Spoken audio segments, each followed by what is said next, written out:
when something is happening now, past and future இப்பவும் பண்றீங்க, முன்னாடியும் பண்ணீங்க, இது கண்டினியூவும் ஆகும் அப்படின்னா அந்த இடத்துல நீங்க யூஸ் பண்ண வேண்டியது சிம்பிள் பிரசன்ட் ஃபார்ம். நம்ம சில எக்ஸாம்பிள்ஸ் பார்ப்போம். இப்போ வி உங்க எல்லாரையும் சேர்த்து நீங்க சொல்றீங்க, உங்க எம்ப்ளாயீஸ் எல்லாரையும் சேர்த்தீங்கன்னா we always complete our projects on time. இப்போ உங்களை பத்தி மட்டும் பேசுறீங்கன்னா I respond to the emails immediately.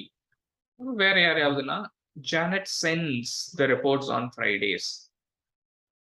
இப்போ உங்களுக்கு ஒரு கேள்வி வரலாம், மற்ற இடத்துல எல்லாம் வி கம்ப்ளீட்னு சொல்லியிருக்கீங்க, செகண்ட் ஆப்ஷன்ல செகண்ட் சென்டென்ஸ்ல ஐ ரெஸ்பாண்ட் அப்படின்னு சொல்லியிருக்கீங்க, வி கம்ப்ளீட்ஸ் எல்லாம் சொல்லல, நீங்க அங்க எஸ் ஆட் பண்ணல, ஆக்ஷன் வேர்போட நீங்க எந்த சேஞ்சஸும் பண்ணல. ஆனா ஜானட்னு சொல்லும்போது சென்ஸ்ன்னு சொல்றீங்களே, எதுக்காக?